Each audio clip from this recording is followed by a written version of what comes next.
So yesterday we showed you this graphic. This is the top 5 from ESPN's Dane Brugler on the 2023 top 50 prospects. And we went over some of the Big 12 names as well. And, and Will Anderson, Alabama, Jalen Carter from Georgia, C.J. Stroud, Ohio State, Ringo, the cornerback from Georgia, and Bryce Young, the quarterback from Alabama. And Dane Brugler joins us right now on Sikkim 365 Radio and 365 Sports. Dane, thank you very much for your time. You have those guys right there. Anderson, of course, to me, maybe should have won the Heisman Trophy. How elite can he be? Oh, I mean, he's in the conversation with the Chase Youngs, with the Bosas, the Myles Garrett, in terms of as a pro prospect. I mean, he is as clean as they get, an easy evaluation. As good as he is as a pass rusher, and he's phenomenal, he's an even better run stopper, which says something about him. Over 100 tackles last year playing that edge position. Not only has that speed and quickness, but power and understands leverage, understands the technical side of things. He's a very smart player. And scouts tell me that when they go to Alabama, they just rave about how he is in meetings, how he does off the field, behind the scenes. Football matters to him. And so, honestly, this guy doesn't need to set foot on a college field ever again. And he's going to be, a top 3 pick, but he wants to go out there and win. And so just, hoping for a healthy season from him. I agree with you. I think he should have won the Heisman. He was the best player last year. But nonetheless, there's a very high draft pick in his future. Dane Brugler, theathletic.com NFL Draft Analyst, with us on Sikkim 365 Radio. When it comes to the quarterback, C.J. Stroud and Bryce Young, both of them very high, will C.J. Stroud ultimately start to get maybe more of the love early on because he's got more of the prototypical size and Bryce Young's a little bit smaller? Yeah, like Bryce Young, everything that you want from a quarterback in terms of the intangibles, in terms of the mental side of things, the processing, the poise, Bryce Young has that. It's just he's a complete outlier in terms of his size. And this isn't like a Kyler Murray or, Russell Wilson, because those guys were built. Those guys were thick dudes. Bryce Young's probably going to be right around 200 pounds. Maybe under that, and he's going to be under 6 foot. So he, for lack of a better word, he's small, and he doesn't have the body type that you usually look at quarterback. So that's going to be something that is going to follow him throughout the evaluation process. And some teams will be okay with it, other teams probably won't. And it'll be, I know, a big point of discussion between evaluators. I think if you put Bryce Young in a bigger body, he's probably the top quarterback at this point in the process. But not to take anything away from C.J. Stroud, who last year as a redshirt freshman came in and played really, really well. He's got, just like Bryce Young at Alabama, he's got phenomenal talent around him. He had 2 first-round picks at receiver. He's got another one with Jackson Smith-Njigba and a few more probably with Marvin Harrison Jr. and a few others of these Ohio State wide receivers. But just isolating the quarterback and what he does really well, he anticipates, he can layer the football. He's a very structurally sound quarterback. Just named the team captain as a sophomore for the Buckeyes. So, that big game coming up here in a week against Notre Dame will give us, pretty good indication of, just how is that next year going to go? What's the development going to be? He set the bar really high in the Rose Bowl with what he did against Utah. So, the Heisman odds are in his favor. There's a lot of hype. So how does he answer that now when the season starts? Dane, every year it seems like there's sort of a theme of what position is the strongest or what couple of positions may be the weakest, what have you. What do you see kind of early on as being a position or two of strength heading into this year's draft? Well, really, the strength and weaknesses, it can be found in the trenches. The strengths of this draft are going to be on the defensive line, both pass rushers and on the interior, where the weakness of this draft class looks like it's going to be on that offensive line, both the tackles and the interior guards and centers. And so, usually, these things change, players will emerge, but usually at this point, we don't have offensive linemen come out of nowhere. I mean, usually we know who these guys are at this point. So it'll be interesting. Teams, supply and demand when it comes to offensive linemen, and demand is going to be there. We know that, but the supply might not be. We've seen at least 2 offensive tackles go in the first round in 31 of the last 32 years. This year, there might only be 1. Maybe we get a second in there. We'll see. but it's just not looking like a great offensive line class. Now, the flip side, defensive line just looks loaded. And we talked about Will Anderson, Jalen Carter, the defensive tackle from Georgia, is right up there as well. I know some scouts believe Carter is even the better prospect just because he gives you that interior pressure, and it's so hard to find those guys. For a big man that's 6'2.5", over 300 pounds, the movement skills, the body control, the power at the point of attack. He can play the run, but he can also be disruptive on the quarterback. Jalen Carter is going to be a guy that's we talk about throughout the process as being one of the best prospects in this draft, but it doesn't stop there. I'm a big fan of Ika from Baylor. Verified 6'4", over 350 pounds. This is a guy that just doesn't – he moves like a much smaller person, and it's really fun to watch. That Ole Miss tape from the bowl game really blew me away. He was playing outstanding. It looked like Vita Vea out there with that initial quickness, the strong hands. He can get guys moving, but at the same time, he's got fluidity to him. He's got some bend. He's able to shed single blockers with ease, and he can handle doubles as well. So there's just a lot to like about Apu Ika and what he could be at the next level, and NFL teams are really excited for him. Dane, you mentioned the running back, the streak of how long it's been since somebody was drafted high as a running back. Bijan Robinson obviously has the skills. He's been kind of overlooked in a way because of Texas's struggles. Your thoughts about him? Yeah, he came in at, I think, number 12 on my initial top 50, and that's very deserving. Bijan Robinson is an easy player to like. He's so good at making tacklers miss, and sometimes he does it with power. Sometimes he does it with his elusiveness. His ability to stop, cut, accelerate in a blink is really impressive. He's got those twitchy reflexes. And then I really like him as a receiver. You see those hitches, those angle routes. He's able to leave defenders in his dust as a receiver out of the backfield. So you want running backs that consistently put safeties in conflict. And that's exactly what he does, because he can make that first wave miss. And then once he gets to the second level, good luck. There's some runs from last year's tape where, we're talking about 6, 7 missed tackles on one play.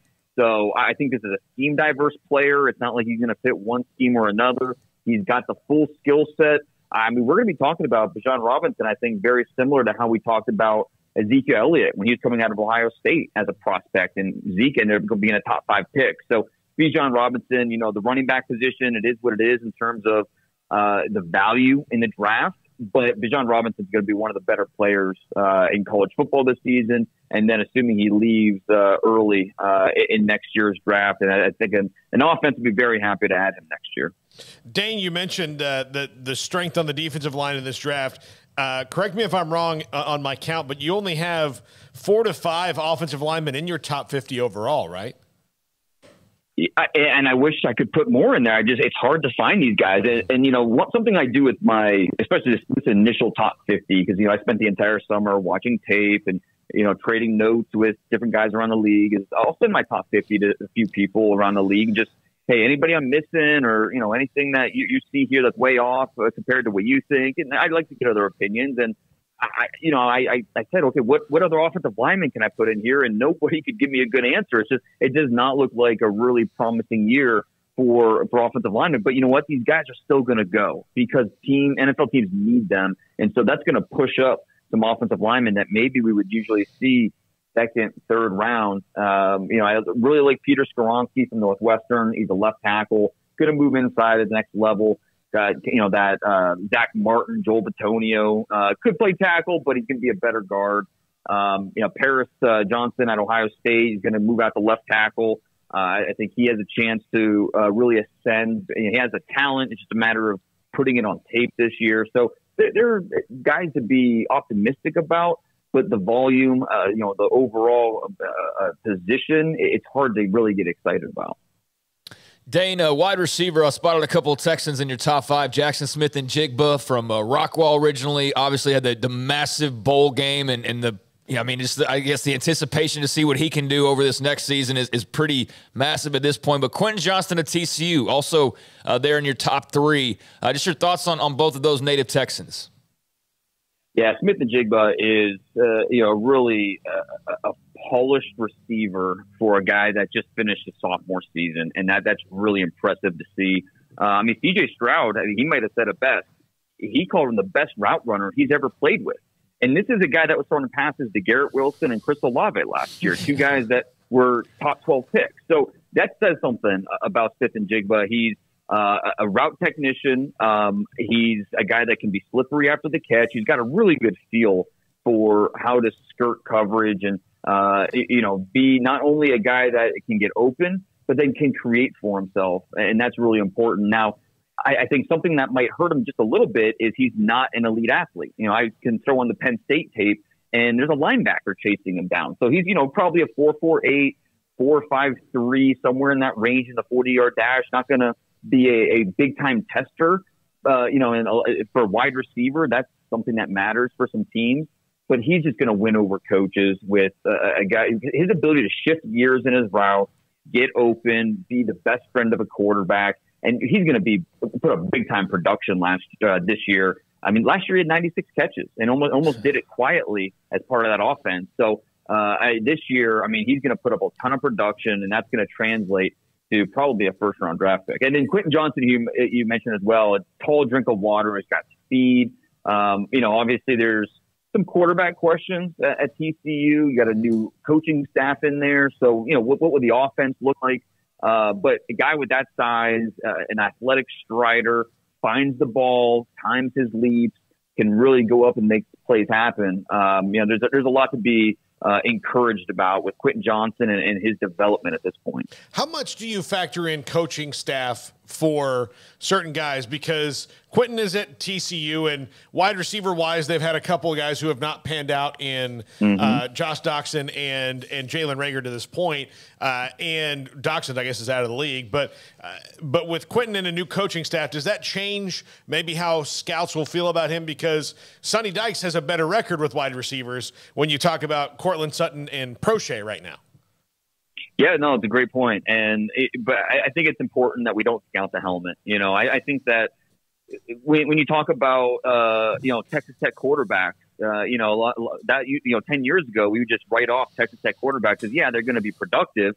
But then, in the NFL, they're not going to be anything. They're just part of a system. Okay, well, with that thinking, you're going to miss on a Pat Mahomes. And so I think it's important for evaluators that, they focus on the player, not necessarily, the system they're coming from or the coaching. But, I think it will be good to get a new system in there just to see how he does with the new terminology, how he does with the new coaching staff. So I'm excited to see. I'm assuming Max Duggan's going to be the quarterback. Not sure, but TCU is kind of in a little bit of a rebuilding year, and so I think they might be a below 500 team this year, but that offense should still put up points. Dane, what would you do if you were the Cowboys now with Tyron Smith out for a long, long time? Well, only they have truly know Tyler Smith, their first-round pick out of Tulsa. How has he looked? How is he in meetings? How is he digesting all of this?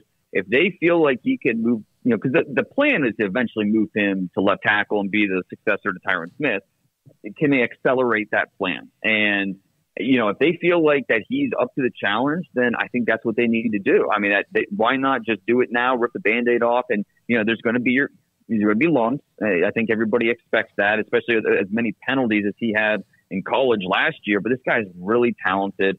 And as long as he's picking up the playbook, picking up the offense, and by all accounts, it sounds like he is. So, it sounds like, he was settling in really well at left guard. But, is there enough time between now and the opener to get him acclimated at left tackle? As long as the coaches feel comfortable with that, then I think that's the move. If they have their doubts, their reservations, well, then, you look at your options and whether that's an Eric Fisher, whether that's a Jason Peters. I don't know. I think you at least go down that route and look at those different options that are out there that aren't going to cost you a lot of money, but, can help you at least, patchwork the offensive line while you try to figure things out with, it's just unfortunate for Tyron, just another injury. And, who knows? There's at least a scenario here. We might never see him in a Cowboys uniform again, which would be a shame. So hopefully I'd like to see Tyler Smith get that job and see what he can do. Dane, thank you very much for your time as always. Great stuff. Look forward to seeing it updated throughout the year. Anytime. Thanks, guys. Dane Brugler, theathletic.com, his top 50 prospects for the 2023 draft. It'll be updated. It's already been updated, as he mentioned, and the preseason one was out earlier this week. Yeah, can I just kind of go through